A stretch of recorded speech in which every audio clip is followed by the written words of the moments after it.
Au nom du Père et du Fils et du Saint-Esprit, ainsi soit-il. Bien chers fidèles, dans 2 petites semaines commencera le temps de l'Avent. Et vous savez que l'année liturgique commence ce dimanche-là.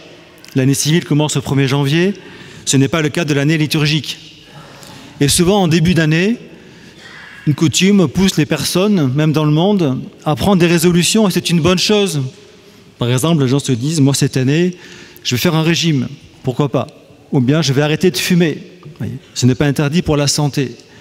Mais prenons d'abord, chers fidèles, à l'approche de la nouvelle année liturgique, des résolutions non pas pour le corps, mais pour notre âme. C'est bien plus important. Ça peut être par exemple, faire le chapelet tous les jours, ou bien aller à la messe une fois en semaine, par exemple, ou bien faire une retraite d'ici 1 an pour notre âme. On a beaucoup de choix. Et ce matin, j'aimerais vous inviter tous ici présents, moi le premier, à prendre une résolution concernant une drogue.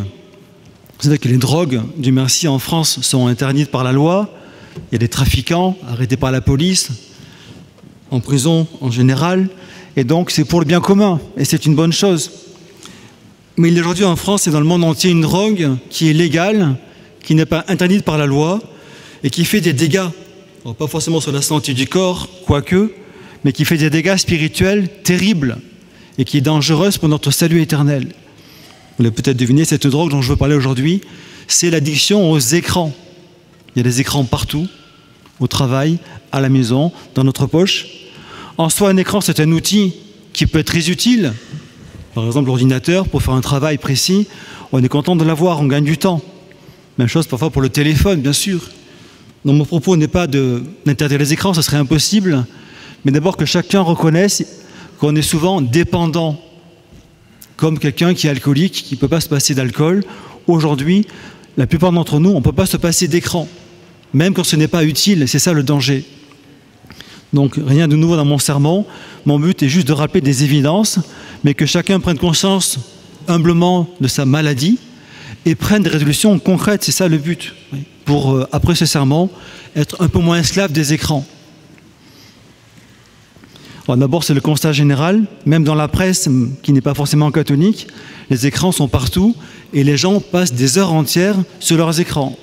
Ça peut être 2 heures par jour, c'est déjà pas mal, ça peut être 4 heures, ça peut être 6 heures par jour, ça peut être 8, ça peut être 10 heures par jour. Il y a des gens qui sont sur leur écran de 7 heures du matin jusqu'à minuit tous les jours, au travail, dans le transport, à la maison, pendant le repas, dans le lit conjugal aussi, tout le temps.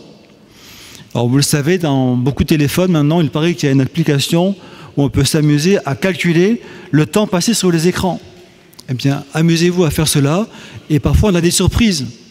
Souvent on ne se rend pas compte, on est tellement drogué qu'on n'a même plus on ne se rend pas compte du temps passé sur les écrans. Et dans les écrans, il y a 4 grands dangers, chers fidèles. Le premier danger, c'est évident, c'est le danger moral pour la pureté. Et à ce propos, je fais une page de publicité. Monsieur l'abbé d'Orsane a pris beaucoup de temps pour faire un très beau tract que vous trouverez donc au fond de l'église, à la procure et à la sacristie, qui s'appelle « L'esclavage moderne ». Et c'est un tract spécialement pour lutter contre la pornographie et les mauvaises images. Donc n'hésitez pas à le prendre pour vous aider, vous, vos enfants, votre famille, vos amis. Et il a tout résumé dans ce tract. Et effectivement, vous le savez, aujourd'hui, malheureusement, ces mauvaises images ont toujours existé. Même il y a 300-400 ans, ça a existé. Mais il y a encore 50 ans, c'était un petit public qui était concerné, avec des mauvais magazines ou des mauvais cinémas, et ça s'arrêtait là. Donc il y avait une honte sociale qui faisait que peu de gens passaient à l'acte, au péché grave. Aujourd'hui, un enfant de 7 ans, dans son salon, dans sa chambre, de 7 ans ou de 10 ans, peut voir des horreurs. Et pas simplement une fois tous les 10 ans, il peut les voir chaque semaine. Et, chers fidèles, nos enfants, comme nous, comme les enfants de tout le monde entier, sont blessés par le péché originel. Ne pensons pas que parce qu'on est catholique, qu'on va à Saint-Nicolas le dimanche, on est préservé des tentations et des chutes. Pas du tout. On a plus de grâce à la messe traditionnelle, mais on est aussi faible que les gens du monde. Donc attention à cette catastrophe des écrans. Un sondage que cite M. l'abbé d'Orsane, de BFM Télé, on ne peut pas accuser d'intégrisme catholique, dit que plus de la moitié des garçons de 12-13 ans voient des mauvaises images graves chaque semaine, plus de la moitié. Et parfois, c'est même plus jeune. Et donc, c'est vraiment très dangereux ces écrans, on le sait bien, mais qu'est-ce qu'on prend comme mesure pour se protéger? Il y a parfois des pécheurs ponctuels qui se relèvent, et puis après, pendant plusieurs années, plusieurs mois, eh bien, ils vivent dans la vertu, Dieu merci. Mais il y a parfois des pécheurs habituels, qu'on appelle les habitudinaires. Donc, ils pêchent une fois par semaine, une fois par jour, 3 fois par jour, tous les jours parfois. Et donc, ces gens-là, pour s'en sortir, c'est l'Évangile, doivent supprimer l'occasion de pécher. C'est ce que dit Jésus-Christ dans l'Évangile. Si ton œil te fait tomber, arrache ton œil, jette-le loin de toi. Mieux vaut aller au ciel avec un seul œil qu'en enfer avec ses 2 yeux. Et Jésus insiste, si ta main te fait tomber, arrache-la, coupe-la, jette-la loin de toi. Eh bien cet œil, cher fidèle, cette main qu'on doit couper, c'est l'occasion de pécher. Et aujourd'hui, l'occasion de pécher la plus dangereuse, la plus fréquente, c'est le téléphone portable. Il ne s'agit pas de le jeter, quoique parfois ça serait une bonne idée, mais de ne pas le mettre là où on est vulnérable. Par exemple, dans notre chambre, quand nous sommes seuls avec un téléphone portable, avec Internet, nous sommes vulnérables, c'est comme cela.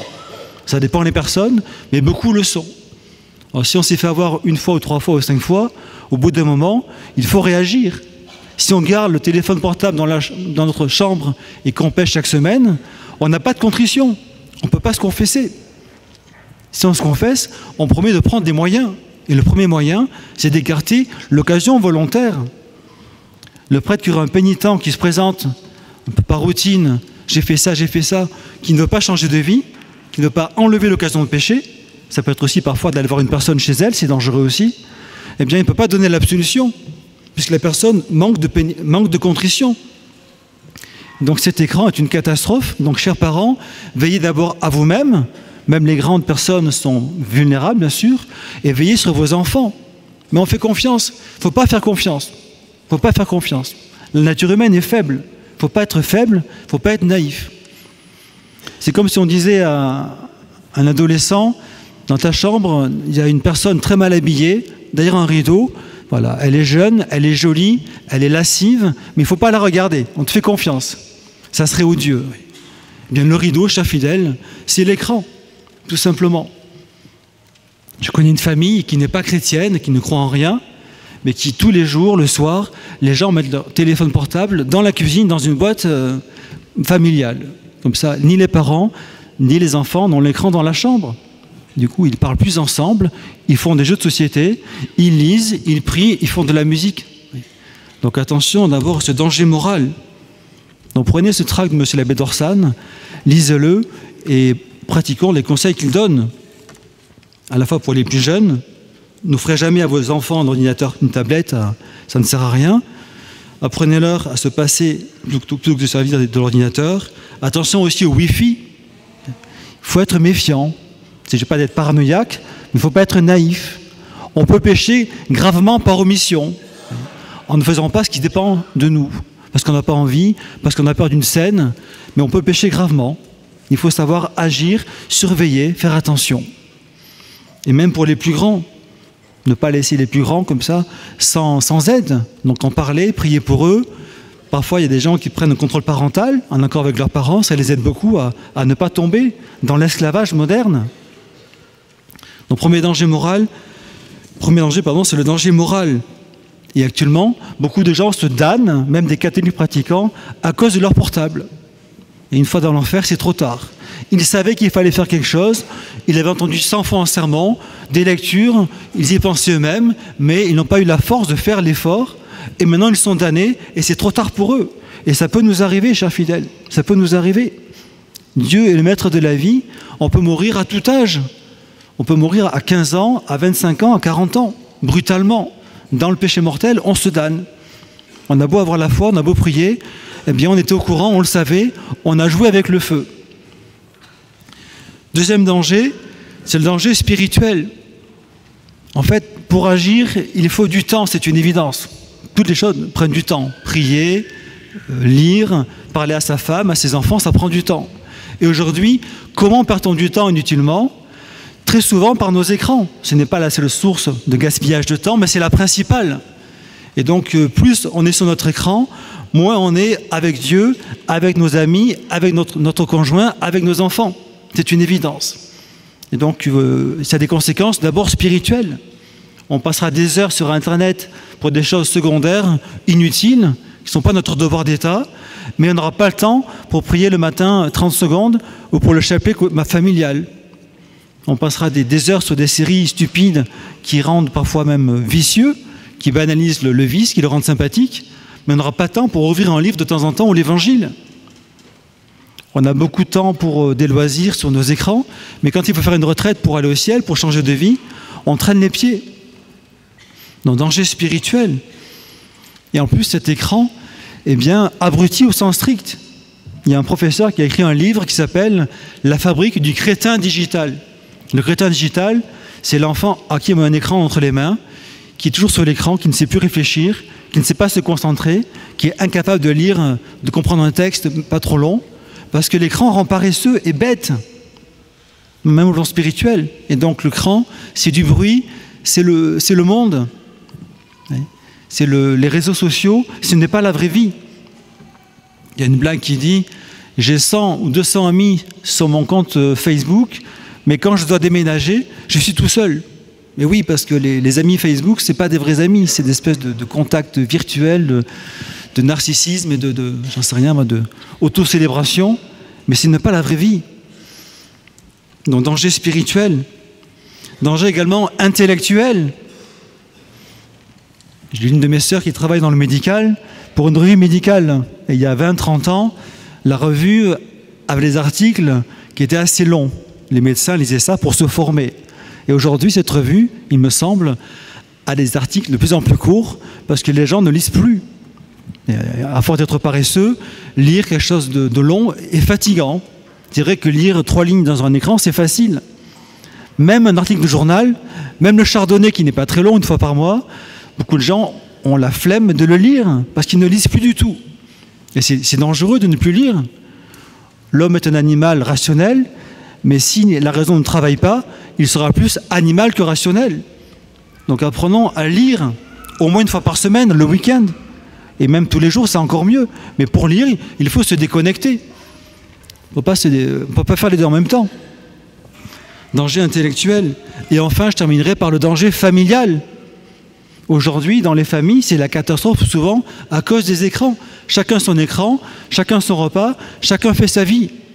On est sous le même toit et encore, mais il n'y a plus de vie commune entretenue par la conversation, par le temps passé ensemble. J'avais acheté il y a 4-5 ans un livre très bien qui s'appelle « Cyberminimalisme », qui n'est pas chrétien du tout, mais qui parle des écrans sur le plan naturel.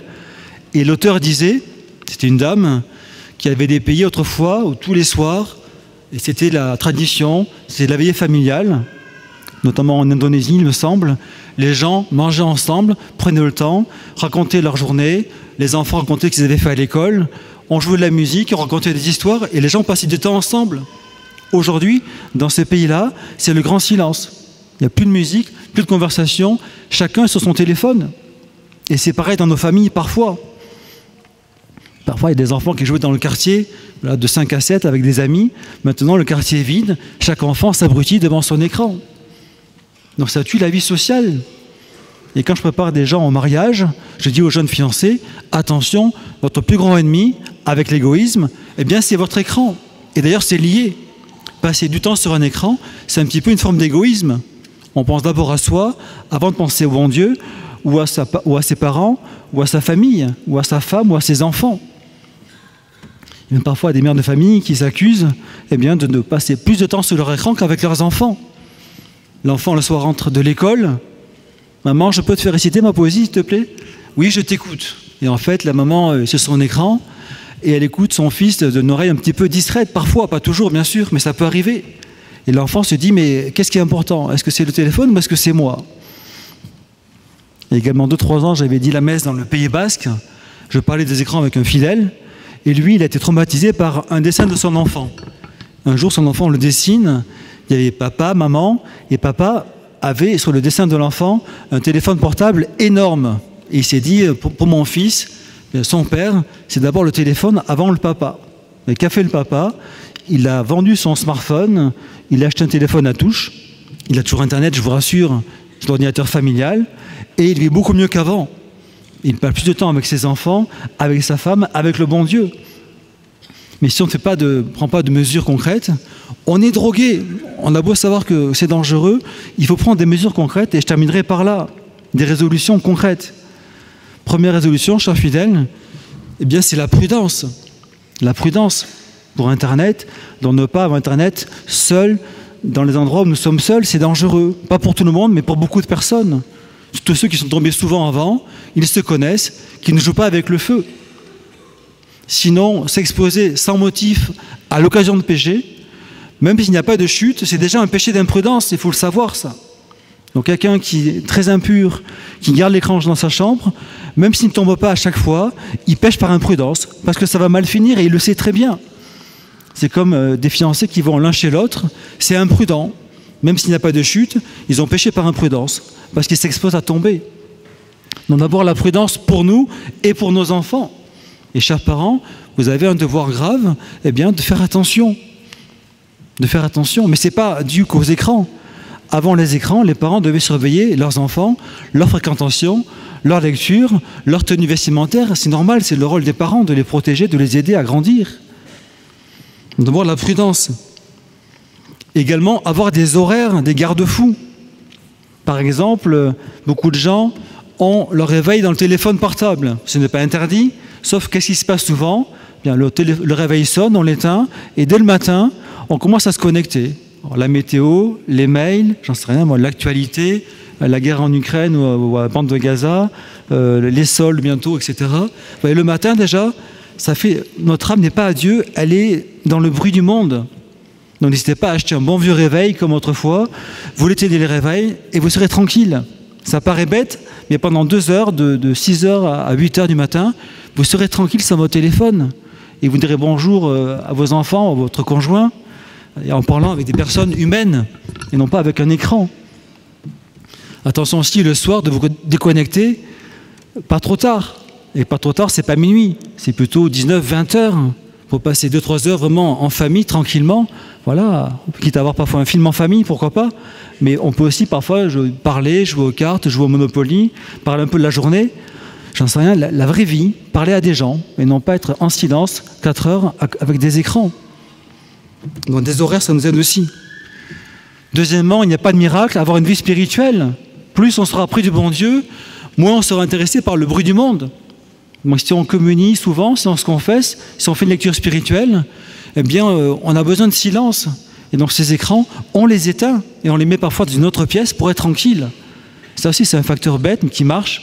Les gens disent, les médecins, que quand l'écran est près de nous, souvent on craque, on va céder à la tentation. Si on le met dans une autre pièce, on est tranquille pour faire ses devoirs, son chapelet, sans être dérangé. C'est un peu comme l'alcoolique. S'il a une bouteille de whisky à 1 mètre de lui, il va avoir du mal à rester sobre. Si le whisky est dans le grenier, c'est peut-être plus facile de résister. Donc, faisons attention à cela. Ça paraît bête, mais quand on est drogué, il faut prendre des mesures concrètes, efficaces, et non pas des pseudo-mesures qui ne marchent pas. Donc, il faut faire un sevrage. Il faut se priver un petit peu. Pensons aussi à la politesse. À table, on n'a pas le téléphone allumé. C'est même en famille. Ce n'est pas poli et ça tue la vie sociale. Donc le téléphone éteint. Ce n'est pas un drame d'écouter un message 2 heures après l'appel, ou même le lendemain. On vit dans l'instant, il faut tout faire tout de suite, répondre tout au message.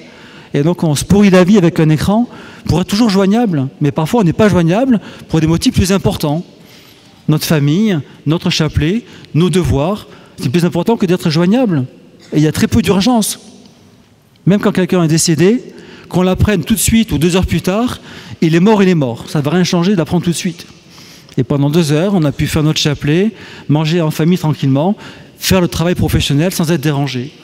Donc cessons cet esclavage de l'instantané, toujours être connecté jusqu'à minuit, au cas où.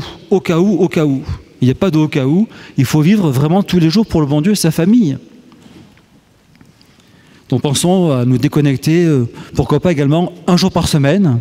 Faisons un effort, pourquoi pas le dimanche par exemple, être moins connecté le dimanche qu'en semaine.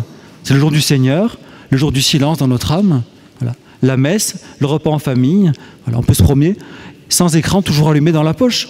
Et le soir, on pourra consulter nos messages à 20h et la vie continuera comme avant. On en passe une bonne journée, bien reposante. Donc voilà, chers fidèles, attention à ces écrans. Encore une fois, ce sont des outils très utiles. Il faut souvent les utiliser. Mais ces outils sont dangereux parce que c'est une drogue addictive. On est vite très dépendant. Nous pensons à ces 4 dangers. Danger moral, de péché grave. Danger spirituel, de ne plus prier, d'avoir une vie qui s'étouffe. Et ce matin, M. l'abbé Bulko a fait un beau sermon à la messe du 8h, justement, sur la croissance dans la vie spirituelle. La petite graine de sénévé, elle doit grandir. Et pour cela, il ne faut pas l'étouffer par les écrans qui nous abrutissent. Danger aussi intellectuel, pensons à réfléchir, à lire, à nous cultiver sur des vrais livres, avec du vrai papier, comme avant. Attention à ces écrans qui rendent paresseux. Et enfin, attention à notre vie sociale, soit en famille, soit entre amis, apprenant à nous déconnecter pour parler vraiment à des personnes sans faire 2 choses à la fois. Donc c'est grâce à Saint Joseph qui a réussi toute sa vie à concilier son devoir d'état professionnel et son devoir d'état également familial à Nazareth, et également sa vie spirituelle. Demandons-lui d'avoir ce goût du silence et cette maîtrise des outils dangereux pour notre salut éternel, ainsi soit-il. Au nom du Père et du Fils et du Saint-Esprit, ainsi soit-il.